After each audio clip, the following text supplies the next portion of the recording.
ያለምንም የዋጋ ጭማሪና በጊዜ ያለመረከብ ፍራቻ ሳይኖሩቦት በዲፕሎማቶች መንደር ሳር ቤት እንዲሁም የቤተ መንግስት ጎረቤት በሆነችው አዋሬ ላይ ቅንጡ አፓርትመንቶችን እነሆ እያለን ነው። ከ81 ካሬ ጀምሮ እስከ 4 ሚሊዮን ብር እውነተኛ ቅናሽ የተደረገባቸውን መኖሪያዎች 20% ቅድመ ክፍያ ብቻ በመክፈል የግሎ ማድረግ ይችላሉ።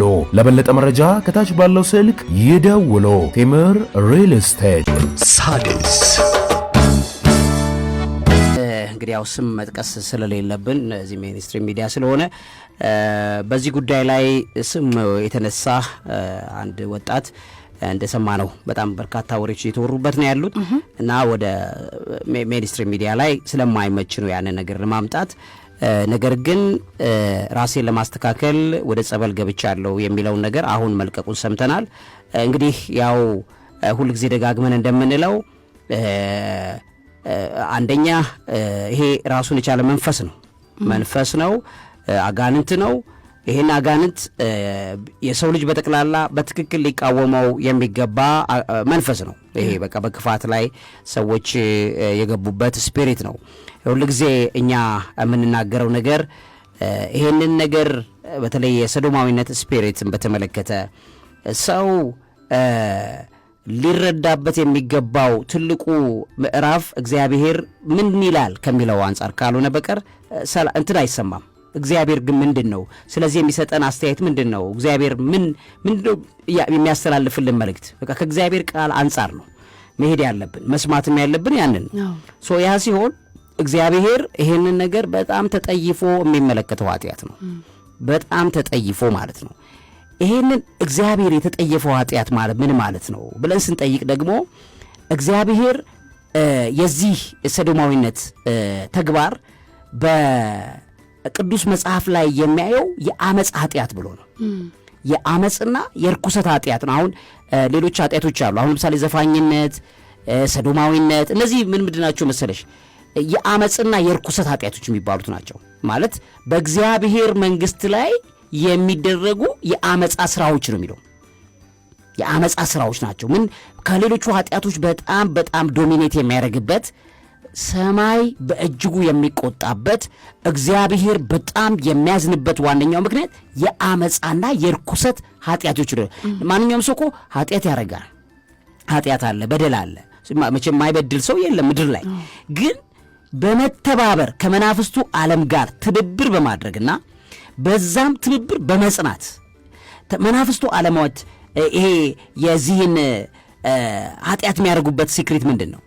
መናፍስቱ ዓለም የዚህን ኃጢአት ሲክሪት የሚያደርግበት ዋናው ዓላማ እግዚአብሔር መንግስት ላይ እንደ መፈንቅለ መንግስት ነው የሚቆጡት መናፍስቶች እነዚህን የአመፃና የርኩሰት ኃጢአቶች የሚባሉት።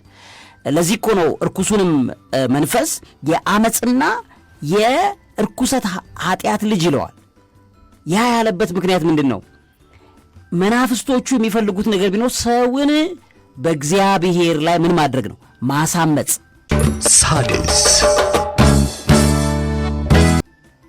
የሰዶማዊነት ዋናው ዓላማው ሰውን በእግዚአብሔር ላይ ምን ማድረግ ነው? ማሳመጽ። ለምን? እግዚአብሔር መንግስቱ እንዲመሰረትለት ፈልጎ ነው አይደለ? አባታችን ሆይ በሰማያት የምትኖር ስምህ ይቀደስ፣ መንግስትህ ትምጣ። መንግስትህ ትምጣ ማለት ጉጉታችን ሁሉ እግዚአብሔር አዳምን ወደ ምድር ባመጣው ሰዓት ላይ ዓላማው የነበረው የእግዚአብሔርን መንግስት ማቋቋም ነው። አዳምን በዛ ደረጃ ላይ ሲያመጣው ለምን? በሰማይ ያለው የእግዚአብሔር መንግስት አለ። በሰማይ እሱን ማንም አይነቀንቀው፣ ማንም ሊደርስበት አይችልም። የእግዚአብሔርን በሰማይ የሰማይ መንግስት። ለዚህ ነው ፈቃድህ በሰማይ እንደሆነ እንዲሁም በምድር ላይ ትሁን። ለምን? በሰማይ የእግዚአብሔር ፍቃድ እኮ በቃ መንግስቱን መመስረት ነው። መንግስቱን መሰረተ። ያንን መንግስት ደግሞ መላእክት ቅዱሳን የእግዚአብሔር ልጆች ተብለው መጽሐፍ ቅዱስ ላይ የሚጠቀሱ ብዙ አሉ። ባይዘዌይ እሱን አንድ ፕሮግራም ላይ ባስተምራቸው ለቤተሰቦቼ በጣም ደስ ይለኛል። the sons of God የእግዚአብሔር ልጆች በጣም ክሪቲካል ትምህርት ነው። የእግዚአብሔር ልጆች ለምሳሌ በኢዮብ ላይ ባለው በኢዮብ መጽሐፍ ላይ ስለ እግዚአብሔር ልጆች ያወራል። እንደምታውቂው የእግዚአብሔር ልጆች የሚል በጣም ተደጋጋሚ ነገር አለ እና እሱን አንድ ፕሮግራም በሰራበት ደስ ይለኛል። የእግዚአብሔር ልጆች እና መላእክት ቅዱሳን በሰማያት ላይ ያሉ ሱራፌል፣ ኪሩቤል ሁሉም የእግዚአብሔር የሰማይ መንግስት ምንድናቸው? አካላት ናቸው። የእግዚአብሔር ልጆችም አሉ ውስጡ። ምክንያቱም የእግዚአብሔር ልጆች ላካቸው ይላል። እሱ አንድ ራሱ ወደ በምጽአት የመጀመሪያው የኖህ ዘመን ላይ የእግዚአብሔር ልጆችን ላካቸው ብሎ ያስቀምጣል። የኖህ ሲላኩ ነው የእግዚአብሔር ልጆች ወድቀው እንደዛ የሆነው። ልጆች ማለት አሁን እኛ እንደምንለው አባት ወልዶ ልጆች እንደሚዳለው አይነት ልጅነት አይደለም። የመንፈስ ልጅነት ነው ማለት የሱን አርአያና አምሳል የሚከተሉ የሚሰሩ በቃ ማለት ኢቭን ከመላእክት በተለየ መልኩ የሚያያቸው የልጅነትን ስልጣን የሚሰጣቸው ልጆች ማለት ነው። እሱ የእግዚአብሔር ልጅነትን ያገኙ ዘንድ ስልጣንን ሰጣቸው። ያ ስልጣን ራሱን የቻለ ትምህርት ስላለው አሁን እዚህ ጋር አልገባም፣ አልነካውም። የእግዚአብሔር ልጆች ተብለው የሚባሉት እነሱን ጨምሮ ሌሎችን ፍጥረት ዓለምን ጨምሮ እግዚአብሔር በሰማይ ኪንግደም መስርቷል አለው። ቀጥሎ ምንድን ነው? በምድር ተመሳሳይ ነገር በፊዚክ ዓለም ላይ በሚጨበጠው ዓለም ላይ ተመሳሳይ ኪንግደም ለማቋቋም ወሰነ። እግዚአብሔር ፈለገና ያንን ስርወ መንግስት ምክንያቱም ፈቃደ በሰማይ እንደሆነች እንዲሁም በምድር ትሁን። የምድር ላይ ምድር ማለት ፊዚክ ዓለም የሚጨበጠው የሚዳሰሰው ዓለም ላይ ለምን ዘፍጥረት መጽሐፍ የሚጀምረው ምን ላይ ነው? ያለምንም የዋጋ ጭማሪና በጊዜ ያለመረከብ ፍራቻ ሳይኖሩቦት በዲፕሎማቶች መንደር ሳር ቤት እንዲሁም የቤተ መንግስት ጎረቤት በሆነችው አዋሬ ላይ ቅንጡ አፓርትመንቶችን እነሆ እያለን ነው። ከ81 ካሬ ጀምሮ እስከ 4 ሚሊዮን ብር እውነተኛ ቅናሽ የተደረገባቸውን መኖሪያዎች 20% ቅድመ ክፍያ ብቻ በመክፈል የግሎ ማድረግ ይችላሉ። ለበለጠ መረጃ ከታች ባለው ስልክ ይደውሉ። ቴምር ሪል ስቴት። ዘፍጥረት መጽሐፍ የሚጀምረው የመንፈሳዊ ዓለም ፍጥረት ላይ አይደለም የሚጀምረው። ለዚህ ነው በዚህ መጽሐፍ ያልተጻፉ ብሎ የሚነግረን። ዓለም እንደ ወረቀት ውቅያኖስም እንደ ቀለም ቢሆን ተጽፎ አይበቃም የሚባልበት ዋነኛው ምክንያት ዘፍጥረት ብሎ የጀመረው ፊዚክ ዓለሙን የሚጨበጠው የሚዳሰሰው ማተር ላይ ማቴሪያል በተባለው ዓለም ላይ የተፈጠረው ፍጥረት እንዴት እንደጀመረ ነው የነገረን እንጂ የመንፈሳዊ ዓለም ፍጥረትማ ከዛ በፊት እግዚአብሔር ያልነገረን ብዙ ነገር አለ። ለምሳሌ መላእክት ከዘፍጥረት አይደለም የሚጀምሩት። ከዘፍጥረት የጀመረው የፊዚኮ ዓለም ከዋክብቶች፣ መሬት፣ ጨረቃ፣ ባህር፣ ውቅያኖስ፣ ተክሎች፣ ስጋ የለበሱ ፍጥረታት፣ የሰው ልጅ ይሄ የሚጨበጠው ዓለም ነው አይደል? ይሄ የሚጨበጠው ዓለም በኦክሲጂን በጋዝ በአተሞች በምናምን የሚሰራው ይሄ ዓለም እንዴት እንደጀመረ ነው ዘፍጥረት መጽሐፍ የሚነግረን። የመንፈስ ዓለምን አይነግረንም። ጭንቅላታችን ይፈነዳል፣ አንችለውም። እንዴት መላእክት እንዴት እንደፈጠራቸው የእግዚአብሔር ልጆች የሚባሉ እንዴት ተሰጥቶ አንድ ቦታ አንድ ከተማ ላይ እንደሚኖሩ እንደገና ደግሞ ብዙ ነገር ገና እሱ ሱራፌል ኪሩቤል እንዴት ክንፎቻቸው በዛ ደረጃ ላይ እንትን እንደሚል መቼ እንደተፈጠሩ የምናውቀው ነገር የለም። እሱ የመንፈስ ዓለም ዘፍጥረትን አያካትትም። የመንፈስ ዓለም ፍጥረት ነው እሱ። ዘፍጥረት መጽሐፍ ሲጀምር የጀመረው የፊዚክ ዓለም የሚጨበጠው ዓለም የጀመረበትን ነው። እግዚአብሔር የሚጨበጠው ዓለም ላይ መንግስት ስላልነበረው በመንፈሳዊ ዓለም ብቻ ነው መንግስቱ። በሚጨበጠው ዓለም ላይ መንግስት ፈለገ፣ መንግስቱ እንዲዘረጋ። ለዚህ መንግስቱ የመንግስቱ ንጉሥ የሚሆን መሪ የሚሆን አንድ ሰው ንጹሕ አድርጎት ከኃጢአት ከምን ፍጹም ሰው ፍጹም አምላክ ያልሆነ ነገር ግን ፍጹም ሰው የሆነ አዳም የሚባለውን ሰው አመጣ። ፍጹም ሰው ነው። ሕግ ሰጠው። ይህን ፍሬ እንዳትበላ ያንተ ዘር ምድርን ይወርሷታል፣ መንግስቴንም መሰርታለሁ ተብሎ መንግስቱ ላይ እግዚአብሔር ሲመሰርት ሰይጣን መጣ፣ ቀና። አሁን ምን ሊያስነሳበት ነው? አመፅ፣ ሬቤሊየን ሊያስነሳ ነው። መጣና ሔዋንን ይሄ እኮ አዳም ጋር ቀጥታ ቢመጣ ሄድ ከዚህ ይለዋል። ሔዋን እንደምትስት በዛ መስመስላው ጋር እሷ ጋር መጣና ይሄን ለምንድን ነው አዳም ኦሪጂናል የእግዚአብሔር ሙሉ ነገሩ እዛ ነው ያለው። ኦሪጂናል ማለት ሌላ ነገር አይደለም። ሔዋን ኮፒ አይደለችም፣ እሷም ኦሪጂናል ናት። ነገር ግን ምንድነው በአዳም ውስጥ የሚታቀፍ ነገር ሁሉ የአዳምን ነው የሚይዘው። ወይ መጀመሪያውን ቅርጽ ያና ስላደረገ ነው። አንድ ሊቀ መሪ እንዲህ ስለሚያስፈልግ ነው፣ ያ ንጉሥ ስለሚያስፈልግ ነው አዳምን ያደረገው። ከዛ በኋላ ንግሥት አለች ማለት ነው። ኦር ደግሞ ልክ እንደ ክዊን እንደ እመቤት የሆነች ደግሞ አለች ማለት ነው። ሔዋን ትባል። ሣድስ ያንን አዳምን በዛ በገነት ውስጥ በዛ ካስቀመጡ በኋላ ዲያብሎስ ቀጥታ መጣና እሷ ጋር ባይዘው ያላት ይሄን ፍሬ እኮ እንዳትበይ የፈለገው እኮ እንደ እግዚአብሔር እንደሱ እንዳትሆኚ ብሎ ነው፣ መልካሙንም ክፉንም እንዳታውቂ ብሎ ነው አጣለች። አልነገረችውም ለአዳም። ረጅም ጊዜ ቆየች፣ ሜዲቴት ስታረግ ስታሰላስል ፍሬውን ገመጠችው። ከዛ በኋላ ለአዳም ይዛለት መጣች። ሚስቱን በጣም ይወዳታል። ዲፋይንድ በቃ ወርሞ ሰውየው ወደቀ። ስለዚህ ሰይጣን የመጀመሪያ ስራ የሰራው ምንድን ነው? የስ ያለው በእግዚአብሔር መንግስት ላይ አመጽ፣ የአመጻና የአመጽ መንግስት ቀሰቀሰ ማለት በእግዚአብሔር መንግስት ላይ ሬቤሊየን አስነሳ፣ አመጽ አስነሳ። የሰው ልጅም የአመጹ አካል አደረገ። ከዛ ቀጥሎ የአመጽና የርኩሰት ኃጢአት ይለዋል። ርኩሰት የሚባለው ደግሞ አሁን እንደዚህ ራቁት ሆና በዛ ራቁትነቷ ምንም ልጅቱ ምንም ነገር ልትል አልፈለገችም። ራቁት ናት እና ለእርቃኗ ያችኛዋም ጋዜጠኛዋ ስትጠይቃት ዋው ሰውነትሽ ሲያምር ትላታለች። አለባበስሽ ሲያምር፣ እርቃኗን ማለት ነው። ጡቷን ደረቷን ለቃው። ዩሲ በጣም የሚያሳፍር። ኢትዮጵያ ውስጥ እኮ አይደለም ባይዘው አውሮፓ ያሳፍራል። አሜሪካ ውስጥ በጣም አይናቸው እንዲህ ነው የሚያደርጉት። አይደረግም ማለት የሴት ልጅ ጡት ማለት ክብር ክብር ክብር እናትነት የሚወጣበት ነው። ያ የእናትነት ሴንተር በዛ ደረጃ ላይ አደባባይ ላይ አይዋረድም። እግዚአብሔር ያን ጸጋ ሲያነሳባቸው ቅጠል ለበሱ። ቅጠሉን ደግሞ ዲያብሎስ ማስነሳት ጀመረ። ቅጠሉ እንደ ልብስ ቁጠሪው። የእርቃንነት ደረጃ ማለት የርኩሰት ደረጃ። ለምን? አንደኛ እግዚአብሔር በጸጋ ነበር አዳምና ሔዋን የጠበቃቸው። ጸጋው ሲነሳ ቅጠል ለበሱ። ቅጠሉ ሲነሳ እርኩሰት መጣ። የአመፃና የምን ይለዋል የርኩሰት ኃጢአት። እነዚህ ሰዶማዊነት፣ እንደዚህ የርኩሰት የዘፈን ስራዎች የምናምን ማለት የርኩሰቱን ስራና የአመፁን በእግዚአብሔር መንግስት ላይ የሚደረገውን አመፅ ማቀጣጠያና ኢግናይት ማድረጊያ መካኒዝሞች ስለሆኑ ጸያፍ ጸያፍ ጸያፍ ጸያፍ ኃጢአቶች ናቸው። ለምን? በሰው ላይ አይደለም የሚደረገው፣ በእግዚአብሔር መንግስት ላይ ነው ኃጢአቶቹ የሚደረጉት። እግዚአብሔር በጣም የሚዘገንን በሰማይ ምንም አይነት እርምጃ የሚያስወስዱ ኃጢአቶች መካከል እነዚህ ናቸው። እነዚህ ብቻ አይደሉም። አንደኛው ብላስፍሚ ነው፣ የስድብ መንፈስ የሚባለው ለምሳሌ ማለት ነው።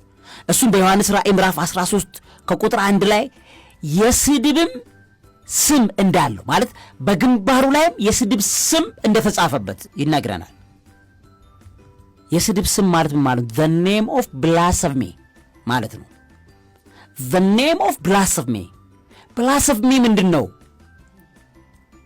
blasphemous ሚሏት ጣዖት የነበረች ናት። አምልኮት ነው። ግሪኮቹ ላይ blasphemous ቢሉት ጣዖት እና blasphemous ሚሏት ሴት ጣዖቶች ናቸው። ሳድስ መናፍስቶች ናቸው ማለት ነው። ዓላማቸው ምንድን ነው? እግዚአብሔርን መሳደብና ሰውን እግዚአብሔርን እንዲሰድብ ማድረግ። በዛ ምን ይበቀላሉ?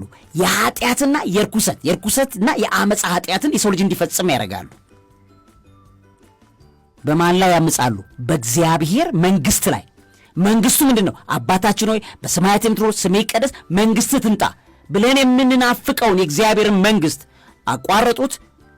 እርኩሳኖቹ ገብተው ከዛ በኋላ ወደ 5500 ዘመን ያ መንግስት በዲያብሎስ ቁጥጥር ስር ወደቀ። ዲያብሎስ የዓለም ገዢ ሆነ።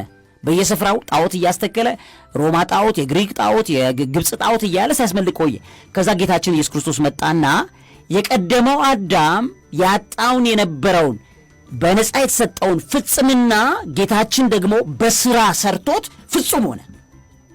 ኃጢአት የሌለበት ጲላጦስ በእጁን ታጥቦ ምንም በደል የሌለበትን ሰው ነው ያመጣችሁብኝ እስኪል የዓለም መሪዎች እስኪመሰክሩለት፣ በወቅቱ የነበሩ የታሪክ ጸሐፊዎች ክርስቶስ ላይ ሕጸጽ ፈልገው ለምንድን ነው በዕብራይስጦች ጋር በነ እስራኤላውያን ጋር ክርስቶስ የመጣው እኮ እስራኤሎቹ ሕግ በሕግ ስለሆኑ በእነሱ ሕግ ላይ አቋርጦ የሚያልፍ አንበሳ ካለ በቃ በዓለም አንደኛ ነው።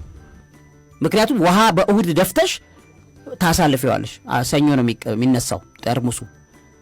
በጣም አክራሪ የሕግ ሰዎች ናቸው። ጌታችን ኢየሱስ ክርስቶስ ያለፈው በእነሱ የሕግ ብዛት ውስጥ ነው ያለፈው። ተፈትኖ በሕግም በጽድቅም ሰው ነው፣ ፍጹም ሰው እንደኛ ነበረ። እንደገና ፍጹም አምላክ ነው በእግዚአብሔርነቱ። እግዚአብሔር ወልድ ነው። የእኛን ሥጋ ሲለብስ ፍጹም ሰው ስለነበር በፍጹም ሰብዕናው አቴን አድርጎ የሰው ልጅ ያልቻለውን ችሎ በሞትና በትንሣኤ ኃይል ቆመ፣ ከሞት በላይ ሆነ ማለት ነው። ከሞት በላይ ለመሆን የምድር ሕግን ሁሉ ምን ማድረግ አለብሽ? መጣስ አለብሽ። ከግራቪቲ ሕግ በላይ መሆን አለብሽ። ከግራቪቲ በላይ ሆኖ በራሱ ሕግ ፈጽሞት ተዋርዶ ተሰድቦ ተተፍቶበት ንጉሥ ሆኖ ንጉሥ ሲተፋበት ጦር ሰራዊት እያለው እንዴት ነው አሁን እዚህ ኢትዮጵያ ምድራችን ንጉሥ አሁን ትራምፕ ላይ ብትይበት ምንድን ነው የሚያደርግሽ ብለሽ ማሰብ እኮ ነው። ይከታተፍሻል አስገብቶ እንደንትን።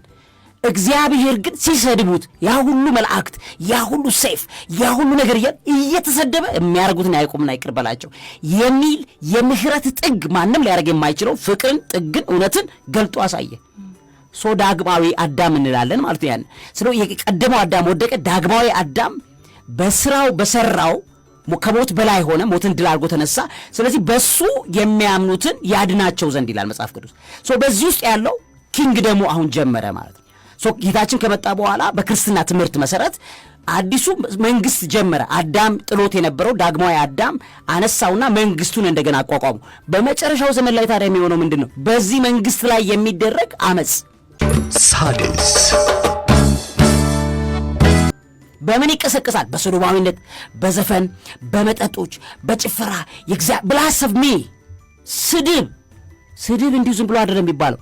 የሃይማኖት አባቶችን ጥርግርግርግርግርግ አድርጎ ሲሰድብ እንዴት ዋው ብሎ ልቡ እንደሚረካ የረካው ልጁ አይደለም። ብላሰፍሚ የእግዚአብሔር ስም እና ማደሪያውን ነው የሚለው ዮሐንስ ራእይ ምዕራፍ 12 ላይ ማደሪያውንም ጭምር ይላል። ማደሪያውንም ጭምር ነው የሚሰድቡት። ባይ ዘ ዌይ የስድቡ ስፒሪት እና ዮሐንስ ራእይ ምዕራፍ 12 ላይ የሚያስቀምጠው ቀዩን ዘንዶ ነው። ቀዩ ዘንዶ ደግሞ ቻይና ናት። የቻይና ቀዩ ድራጎን ነው። ያ ቀዩ ድራጎን የቻይና ቀዩ ድራጎን ምን ማለት ነው? ቲክቶክን ኢስታብሊሽ ያደረገው ነው። ከዛ ዮሐንስ ራእይ ምዕራፍ 12 ላይ 13 ላይ የስድብም አፍ ተሰጠው ይላል። ያ አፉ ምንድን ነው? የቲክቶክ ሚዲያ ነው። ብላሰፍሜ የእግዚአብሔርን ክብር መሳደብ፣ የሃይማኖት መሪዎችን መሳደብ፣ አባት ማንጓጠጥ፣ ራቁት ወጥቶ ደፍሮ በዚህ ደረጃ ላይ መሆን፣ ሰዶማዊነትን ማስፋፋት፣ እርኩሰትን ማስፋፋት፣ ይሄ አፉ ተሰጠው ይላል። ሚዲያው አፉ ነው። የዘንዶ ቀዩ ዘንዶ የቻይና ዘንዶ ዮሐንስ ራእይ 12 ላይ የተቀመጠው ቴክኖሎጂ እየፈጠረ በቴክኖሎጂው እግዚአብሔርን መሳደብ፣ ማደሪያውን መሳደብ፣ ቅዱሱን ቦታውን ማርከስ። የሰው ልጅ መንፈስም እኮ የእግዚአብሔር ማደሪያ ነው። ያን ማደሪያ ማርከስ የተሰጠው ሚሽን ነው። እየሰራ ነው ያለው። ልጆቻችሁ የዚህ ሚሽን አካል ከሆኑ በእናንተ ላይ እግዚአብሔር ይፈርዳል። ቲክቶክ ላይ ገብተሽ እየተሳደብሽ ቲክቶክ ላይ ይገባ ፓርት በስድቡ ላይ ራሱ በስድቡን መስማት በራሱ ሊዘገንነን ይገባል። ባይዞ ቅድም ያልሽው ነው ቤዝ የልጁ አሁን ይሄ ዩቲዩብን የሰራው ልጅ በዚህ አሁን በተባለው ልጅ ላይ ሰዶማዊነት ላይ በተባለው ሰው ላይ ቪዲዮን የሚሰራው ልጅ ራሱ ዘና ብሎ ነው የሚያወራው። እኔ እየዘገነነኝ ነው እንደዚህ ብየው ቴክስት ላይ እንዲህ ብየው ሲል እየዘገነነኝ ነበር የምሰማው የነበረው ራሱን ማለት ነው። ይቅር ይበለኝ እግዚአብሔር ሆይ ይሄን አልሰማሁትም ብዬ ዘለልኩት። በቃ ነገርኩሽ አይደለ? እኔ አልፈልግም ይሄን ነገር ወደዛ። እግዚአብሔር ፍጥረት ዓለም ሲሰደብ ማደሪያ ሲሰደብ ዝም ብዬ መስማት ራሱ ስድብ ነው። ቲክቶክ ላይ ቁጭ ብላ ሲሰዳደቡ ማለት ነው አሉ። የስድብ መንፈስ የተጫነባቸው ቲክቶክ ላይ ያሉ ተጭኖባቸው ሙሉ ለሙሉ አጋንንቱ ማደሪያ አድርገው ዝነኞች የሆኑትም በስድብ ነው። የሚሸለሙትም የቲክቶክ አዋርድ ተብለው በስድባቸው ነው። ባይዘዌ በድድብና በሚል ነው የሚሸለሙት። ምክንያቱም ዕውቀት ያላቸው መስራት የሚችሉ ትውልዶች አሉ። ሀገርን መስራት የሚችሉ ዕውቀት ያላቸው ለሀገር የሚጠቅሙ ልጆችን አይሸልምም። ለምን? እሱ ታዲያ ዕውቀት ናታ። ቅድም ያልኩሽ ነው። ነፍሳችን ላይ ዕውቀት፣ ስሜት፣ ፈቃድ፣ ህሊና ነው ያለው። ዕውቀትን አይፈልጉማ። የቲክቶክ ፕላትፎርም እሱን አይፈቅድም። ስሜትን ነው። ስሜት ላይ አንደኛ የሆኑትን አዋርድ የሚያደርገው ሲስተሙ በራሱ ያለምንም የዋጋ ጭማሪና በጊዜ ያለመረከብ ፍራቻ ሳይኖሩቦት በዲፕሎማቶች መንደር ሳር ቤት እንዲሁም የቤተ መንግስት ጎረቤት በሆነችው አዋሬ ላይ ቅንጡ አፓርትመንቶችን እነሆ እያለን ነው። ከ81 ካሬ ጀምሮ እስከ 4 ሚሊዮን ብር እውነተኛ ቅናሽ የተደረገባቸውን መኖሪያዎች 20% ቅድመ ክፍያ ብቻ በመክፈል የግሎ ማድረግ ይችላሉ። ለበለጠ መረጃ ከታች ባለው ስልክ ይደውሉ። ቴምር ሪል ስቴት በእርግጠኝነት አዋርድ የቲክቶክ አዋርድ የሚባለው ከጀርባ ብናጣና የቻይና ካምፒዮኖች ወይ ቻይና መንግስት ወይ የሆነ የቻይና ኤምባሲ ከጀርባ አለ። ለምን? የአፍሪካ ወጣት እንዲደነዝዝ ቻይናዎቹ የሰሩበት አንዱ ፕላትፎርም ነው። ለምን የአፍሪካ ወጣት በቲክቶክ ጭንቅላት አይደል የሚሰራው የሚሰራው ክሬቲቭ የሚያደርገው እነሱ ሀገር አይፈቀድም። ለምን ክሬቲቪቲያቸውን ይይዘዋል። ስኪል የቻይናውያንን ስኪል የመፍጠር ችሎታ ይይዘዋል ብሎ ስለሚያምኑ እነሱ ጋር ሀገር አይፈቅዱም። አፍሪካ ላይ ነው የሚፈቅዱት። ወጣት ነው 70% የአፍሪካ ወጣት ምንድነው ወጣት ነው። ወጣቱን ክሬቲቪቲውን ጭንቅላቱን በቲክቶክ ምትይዥበት ከሆነ መፍጠር አይችልም። አበቅ ያቃጥለኛል፣ ነፍሴ ነው የምትቃጠለው፣ ውስጤ ይንገበገባል። ይሄንን የኢትዮጵያ መንግስት እያየ ምንም አይመጭም፣ ችግር የለው። ትውልድ ቢያልቅ ማንም ባለስልጣን ቢሆን እግዚአብሔር የሚፈርድበት ጊዜ ይመጣል፣ ሩቅ አይደለም። ለምን ትውልድ ይሄን ቲክቶክ የሚባል ፕላትፎርም ምንም ቁጥጥር ማይደረግበት ኖርማሊ ማለት ማንም እንደፈለገ እየተሳደበ ማንም ባህል እያዋረደ የሃይማኖት አባቶችን የሚያዋርድ ሁሉ ነገር የሚያዋርድ እንደፈለገ እያሉ ማንም የሚቆጣጠረው የለም፣ ሃይባ የለውም። በትውልድ ውስጥ እግዚአብሔር የሚጠይቀን ጊዜ ይመጣል። ደግሞም እግዚአብሔር ይጠይቃል። እግዚአብሔር የሚፈርድበት ጊዜ ማንም ሰው የዘራውን የሚያጭድበት ነው። እግዚአብሔር ይፈርዳል። ትውልዱ ሊያሳዝነን ይገባል። ሕፃናት ራቁት ላይ ወጣ ያሁን ግብረ ሰዶም አለባበስ ለብሶ የወጣው እንግዲህ በየሀገሩ ነው የሚዞረው። በየሀገሩ እየዞረ ስንት ቪዲዮ የሰራ የነበር አሁን ይሄ ሰዶማዊ አለባበስ አይደለም ተብሎ ባላለው ብሎ እንዴት ማንም ማህበረሰቡ እንዴት ጅል አድርጎ ቆጠረው። ዚፕ ከኋላ ነው ዚፑ ያለው። የወንድ ልጅ ዚፕ እንዴት ከኋላ ይሆናል? እንደው ዝም ብለሽ ስታስቢው የወንድ ልጅ እንኳን የወንድ ልጅ የሴት ልጅም ዚፕ ከኋላ ምን ማለት ነው? ሜሴጁ ምንድነው? ምን ማለት ነው? የለበሰው ልብስ ዚፑ ከኋላው ነው። ከዛ ማይክል ጃክሰን እንዲያረግ ማይክል ጃክሰን ሲጀምር ግብረ ሰዶም በጣም ነው የሚጠላው ሰውየው። እንደዚህ አያረግም። ይሄ ኮምፕሊትሊ ግብረ ሰዶም አለባበስ ይሄን ይዞ የሴት ቦርሳ ይዞ ምን ብሎ ሲመጣ እባላለው እንደዚህ። ለምን ዓለም ላይ ሁሉ እንደዚህ አይነት ነገር ተዋህዶታል ማለት ነው። አዳፕት አድርጎታል። ከዛ ይቅርታ ቢለኝ አልሰማውም። ትውልድም ሽክ ካረገ ህፃናት ልጆች በሱ ዲዛይን ከሰራ በኋላ ይቅርታ ለምን የሚጠይቀው?